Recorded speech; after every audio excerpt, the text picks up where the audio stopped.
안녕하세요. 두근두근 미래 라디오의 정관장입니다. 네, 오늘 인사드리겠습니다. 자기소개해 주세요. 자, 이쪽부터. 예, 저는 그냥 김전무입니다. 네. 네, 송파구 가락번동에 살고 있는 응삼입니다. 네.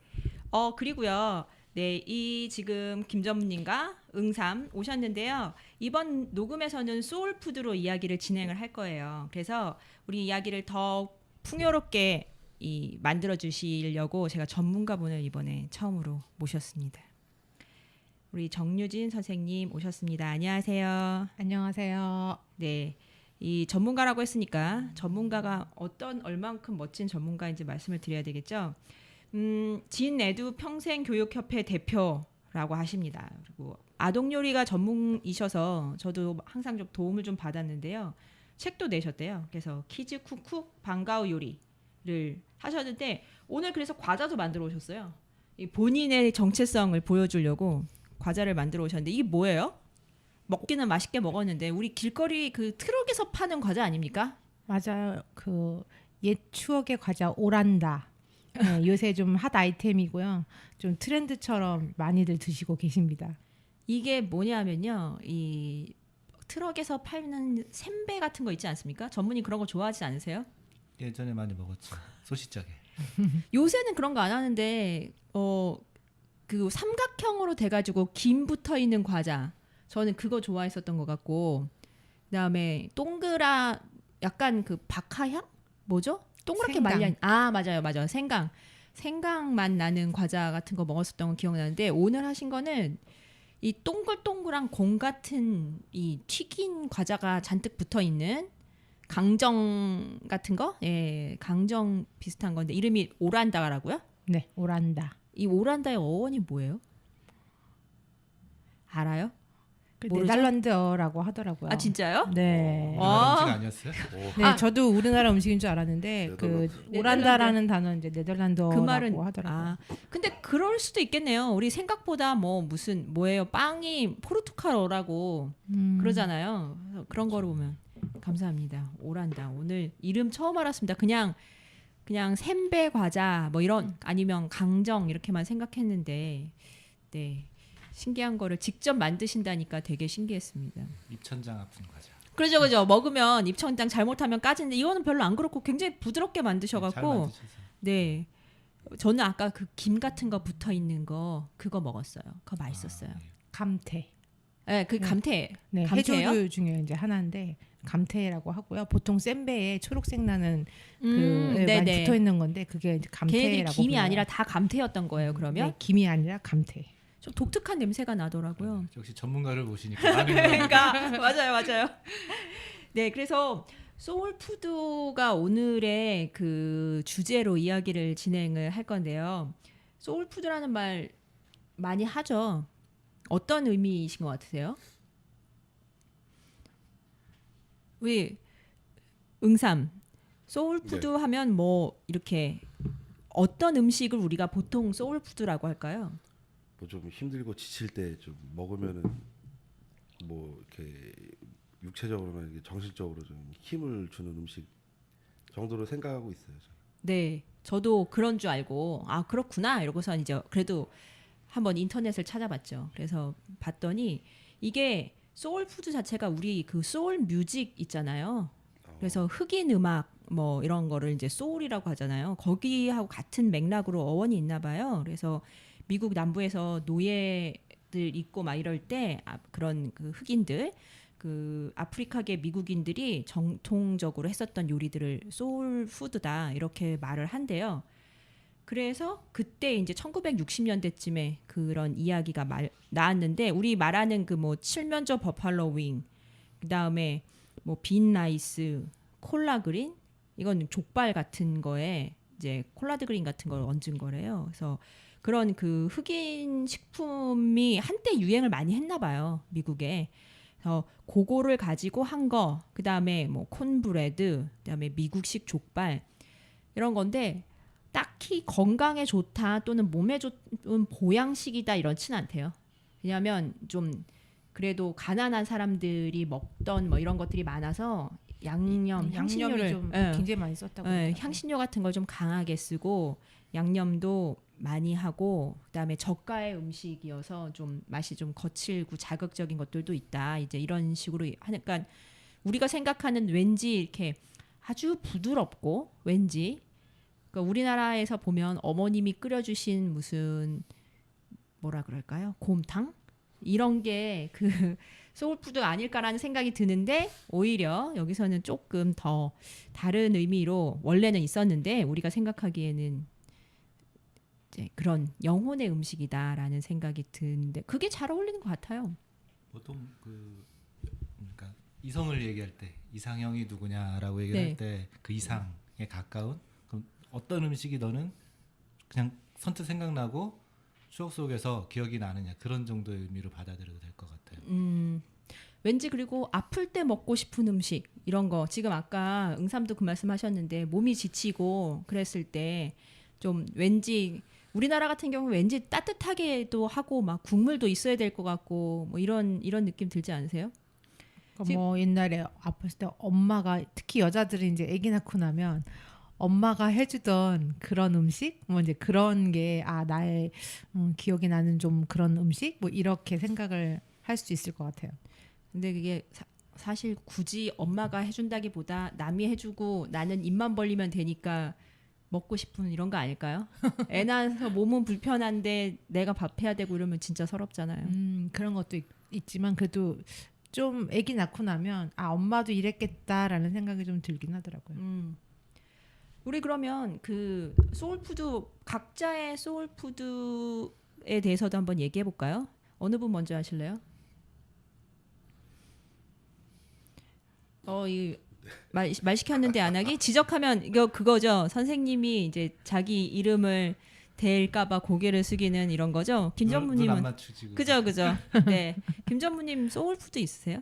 예, 뭐 아까 그런 의미의 소울푸드라기보다는 과거에 이제 추억 속에서 자주 먹던 음식인데요. 학교 다닐 무렵에 그 집으로 오는 길 사이에 보면 이제 굴다리 비슷한 게 있었는데 그 밑에 포장마차가 하나 있었어요.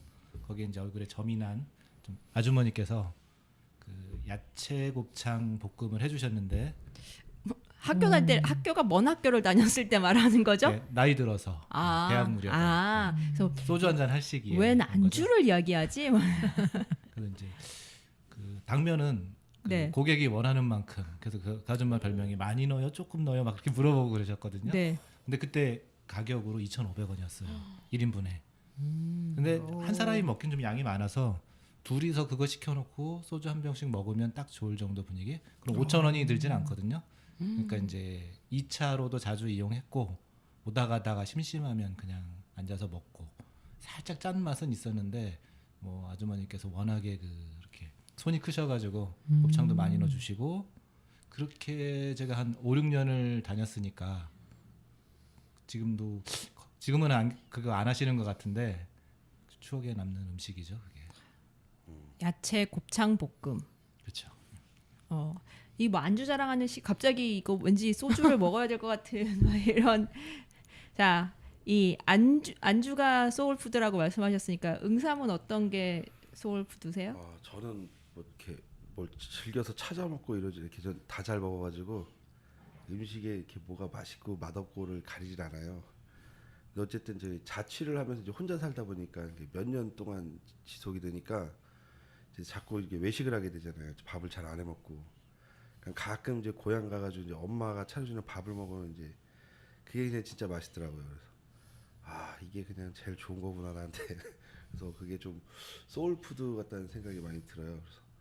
그래서 막 요새는 조금씩 이제 막 저희 어머니가 경상도 출신이신데 막 그 경상도는 배추로 전을 해 먹잖아요. 맞아요. 네, 저 완전 배추죠. 문화 너무- 충격이었어요. 너무 맛있어요. 근데 그게 되게 맛있거든요. 막 물론 그렇게 말씀하시면 뭐 할 말은 없는데 네. 어쨌든 저한테는 맞아요. 굉장히 문화적 그래서 충격이었어요. 하여튼 그런 것들이 되게 이제 좀 먹으면은 기운도 나고 이렇게 좀 몸이 좋아지고 이렇게 막 이렇게 기분도 좋아지는 것 같아요. 동생도 그러거든요. 집에 오면은 막 엄청 많이 소소다, 먹죠. 예. 맞아요. 그게 좀 소울푸드 같아요 저한테. 이게 밖에서 사 먹는 음식은 이제 좀 솔직히 질리고 막 이래가지고. 네. 저도 집에 가면 보통 제가 하면 밥을 정말 요만큼을 먹는데 집에 가면 고봉밥이라고 하잖아요.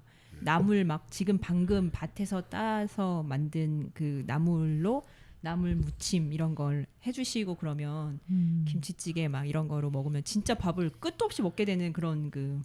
눈치 안 봐서 그러는 거 아니에요? 저 눈칫밥 먹는 사람이 아니에요.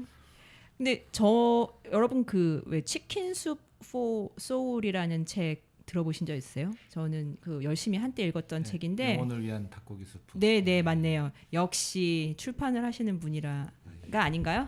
그 때문 아닌가? 그래서 우리나라에서는 영혼을 위한 닭고기 수프라고 번역이 돼갖고 여러 가지 시리즈가 있어요. 뭐 청소년을 위한 치킨 숲, 뭐 그다음에 뭐 노인 또는 뭐 애견인, 애묘인 아니면 뭐 임신부를 위한 아니면 하여튼 그런 식으로 부모를 위한 치킨 숲 이래서 그게 한때 그 무슨 리더스 다이제스트 이런 데 보면 이렇게 감동적인 이야기 같은 거 막 나오잖아요. 그래서 그런 것처럼 이제 각각의 사람들이 겪는 어려움 또 그 어려움을 어떻게 결론적으로 이제 사랑으로 극복한다 뭐 이런 얘기죠. 그래서 그 안에서 감동을 주는 이런 이야기를 모아놓은 책인데 그래서 이게 엄청 인기가 많아서 시리즈가 되게 많아요. 그래서 저는 어떻게 하다가 한번 읽게 됐는데 영어 공부를 한다는 목적으로 읽기도 하고 뭐 재미도 있고 그래서 한참을 읽어서 되게 뭐 나중에는 막 울면서 보기도 하고 어느 정도 보니까 이제 그만 봐도 되겠다.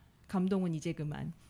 그래서 저는 영혼을 위한 닭고기 스프가 아니라 영어를 위한 닭고기 스프가 된 그런 책이 있는데 그 책을 통해서 치킨 숲이라는 게 좀 이렇게 그 닭고기 스프 이거 자체가 따뜻하고 그래서 저는 소울푸드가 왠지 이렇게 약간 묽은 부드러운 그런 국 같은 것이겠구나라는 생각이 약간 들었었던 때가 있어요. 지금은 뭐 지금 말씀하신 것처럼 그냥 집밥은 다 맛있다 뭐 이런 생각이 드시기도 하지만 우리 정유진 선생님은 저는 어떤 게 지금 못 먹은 지 좀 한참 됐는데 저희 엄마가 이제 민물 보리새우로 찌개를 해주신 게 있는데 그게 너무 맛있었거든요. 근데 요 근래에는 그걸 본 적도 없고 먹어보지도 못하고 해서 가끔 비 오는 날 그게 되게 먹고 싶더라고요. 그래서 그런 음식을 늘 생각나는. 새우로 어떻게 해요? 고추장 넣고 무 넣고 보리새우 넣고 이렇게 끓여주셨거든요. 그러니까 저희 엄마가 서울 분이라 네. 고추장 찌개를 좀 많이 하시는데 네, 고추장찌개 자체에 다른 그쵸. 야채를 많이 넣은 게 아니라 무를 넣어서 딱 새우 2가지만 넣고 끓이신 되게 건데. 시원하겠다. 네네, 칼칼한 너무 느낌. 칼칼하고 진짜. 맛있었죠. 그러니까 그 왜 보리새우가 되게 좀 고소한 듯한 네. 그런 맛이 나죠. 그렇죠. 네. 입에 넣으면 탁 터지고 되게 맛있었는데 요새는 정말 먹기 힘든 음식 중에 하나인 것 같아요. 그래서 찾아 먹기가 좀 어려운 파는 곳이 이렇게 많지 않더라고요. 아니, 시장에서 보리새우라고 파나요? 가락시장 뭐 이런 그런 데가. 큰 시장은 모르는데 재래시장에는 있다고는 하는데 제가 몇 번 가봤는데 없더라고요. 새우를 생새우로 그렇게 파는 거는 저는 그냥 큰 가락시장이나 이런 어시장 가는 거 외에는 새우 이렇게 큰 대하 말고 그렇게는 많이 못 본 것 같아요. 그 재래시장에 생선 파는 곳에서 음. 판다고 하는데 몇 번 가봤는데 그건 없다고 그러시더라고요. 가시는 길에 가락시장을 들러서 한번 요즘은 하시는 인터넷으로 아마 잘하면 구입하실 수 있을 거예요. 서울서 못 사는 거 그냥 인터넷으로 하면 그쪽에 동네에 있는 집판장에서 그러니까 많이들 냉동으로 된 판매하거든요. 거는 저도 찾아봤어요 인터넷으로. 근데 냉동으로 네. 파는데 네. 한 10kg 이렇게 파는 거예요. 그래서 너무 어. 많아서 그걸 사서 먹기는 또 어렵고 그리고 이미 그러니까 우리나라 게 아니라 외국에서 들여와가지고 그렇죠. 얼려 맞아요. 들어오는 거라 그러니까 저는 이제 팔딱팔딱 뛰던 걸 네. 엄마가 넣어서 끓인 걸 본 거라 네. 맛이 좀 틀리지 않을까라는 생각은 좀 들더라고요. 그러니까 옛날 맛이 지금은 정말 도저히 안 나는 이런 것들이 있잖아요. 그러니까 저도 그런 거 있어요. 그러니까 옛날 맛처럼 나기가 어려운 게 뭐냐면 저의 그 소울푸드 중에 하나는 호박전이에요. 근데 저희 집이 큰 집이어가지고 이제 제사랑 차례 지내고 이런 게 되게 많았어요. 이제 그러면 그때마다 손님들이 많이 오시기 때문에 전을 정말 엄청나게 많이 부치거든요. 그래서 이 엄청 뭐 식구도 대식구고 떡국도 뭐 100그릇을 한다 막 거의 이런 분위기로 했던 집이어서 만두는 뭐 끊임없이 정말 끊임없이 공장처럼 만들어내고 이래서 이제 근데 며느리는 저희 엄마밖에 저희 어머님밖에 없으셨거든요. 그래서 이제 혼자 며느리셨는데 그래서 저희들 어머님이 맨날 그 명절 때가 되면 바쁘셨어요. 그러니까 누군가 정말 손이 필요하잖아요. 그래서 저를 이제 많이 음식 준비에 부르셨는데 제가 5살 때부터 전을 부셨대요. 근데 전 5살엔 기억이 잘 안 기억이 나고 안 나고. 하여튼 아동 학대. 그 마루에 근데 그 5살이었는지 뭐 이런 거는 기억이 안 나요. 근데 마루에 난방이 안 되는데 난로를 놓아서 그 난로 위에 그 이제 팬을 넣고 번철 같은 걸 넣고 의자에 앉아서 붙였던 그거는 기억이 나요. 난로에다가 뭘 했었던 것 같아요. 그 굉장히 옛날이죠. 그때가 이제 초등학교 들어가기 전인 거는 분명하거든요. 근데 그 이후에 어머님이 그런 말씀하시더라고요. 애가 되게 어리고 자고 있는데 누구야 이제 호박전 부치자 이러면 그때는 정말 두말 않고 일어나서 그거를 했대요. 그 얘기를 막 하시는 거예요. 지금도 되게 그 기특한 느낌이 드셨나 봐요. 좀 짠한 느낌이 드셨는지. 엄마를 도와주는 그러니까 작고 예쁜 딸. 그때는 군소리가 없었다는 거예요. 그런데 저는 호박전이 먹을 욕심에 그랬던 것 같아요. 뭐 제가 뭐 엄마를 뭐 효녀 심청 이런 건 아니었던 것 같고. 근데 전 부치는 게 여자들이 제일 싫어하는 것 중에 하나잖아요. 근데 저도 시집을 갔는데 저희는 제사가 있기는 했지만 아빠 저기가 외아들이라서 많지 않았거든요. 근데 시댁에 가니까 제사가 매달 있더라고요. 네 맞아요. 네, 예. 매달 있는데 네. 저는 이제 그때 처음 본 전들이 진짜 많았거든요. 전 미나리로 전 해먹는 거 그때 처음 알았어요. 그러니까 집집마다 정말 왜 네. 남의 제사에 감나라 대추나라 한다 뭐 하지 않는다 이 말이 저는 무슨 말인지 진짜 결혼하고 저도 알았어요. 맞아요. 시기 좀 다르더라고요. 각자 또 집마다. 뭐 쥐포를 이렇게 묻혀서 튀기는 집도 봤고, 네, 네, 오징어를 네. 이렇게 해서 구워내는 집도 봤고, 어머 정말 다양하게 하긴 하더라고요. 저도 그 뭐 문어 이런 거 상에 놓고 이러는 거는 커서 알았지. 저희 집에서는 몰랐어요. 하여튼 그런 호박전 이제 제가 잘 부치고 그랬는데 그래서 저는 그 호박전 별로 힘들지 않아요. 뭐 그 막 밀가루 묻히고 뭐 계란물을 묻히고 이러는 게 별로 번거롭지 않아서 집에서 지금도 잘 해 먹거든요. 근데 그것보다도 더 이게 저의 그런 소울푸드 이런 느낌이 들었었던 것은 제가 잠깐 이제 외국에 유학을 갔을 때 그때는 제가 없이 그걸 많이 만들 거 아니에요. 그때마다 매번 엄마가 그럴 때를 빠지지 않고 이거 참 호박전 좋아하는데 이 말을 매번 이제 호박을 볼 때마다 하신 거예요. 그러니까 새언니가 이제 제가 오고 나서 아가씨 없다고 매번 호박전을 볼 때마다 어머님이 그 말씀을 하셨다고 이제 그 말을 나중에 들으니까 되게 좀 뭐랄까 뭉클한 마음이 엄마가 나를 그리워하셨구나 이런 생각이. 맨날 부려먹다가 없으니까 밑살이 딸려서 그러신 거 아닐까요? 저희 새언니가 손이 빨라서 요리를 잘하기 때문에 저보다 훨씬 잘했을 겁니다. 근데 아쉬운 것은 요즘에는 다 호박을 그 비닐에 싸서 키우잖아요. 그 인큐베이터 호박이라고 합니까? 그래서 옛날처럼 이렇게 달게 말랑말랑한 게 아니라 이 재질이 되게 딱딱해졌더라고요. 그 좀 티슈라 그랬잖아요. 조직이 좀 단단해진 거죠. 네. 그래서 옛날처럼 이렇게 입에 딱 넣으면 사르르 녹는 느낌? 이렇게를 잘 못하겠어요. 그 덜 자란 호박으로 해야 돼요. 애호박으로. 요즘 거는 거의 완벽하게 다 자란 다음에 그러니까요.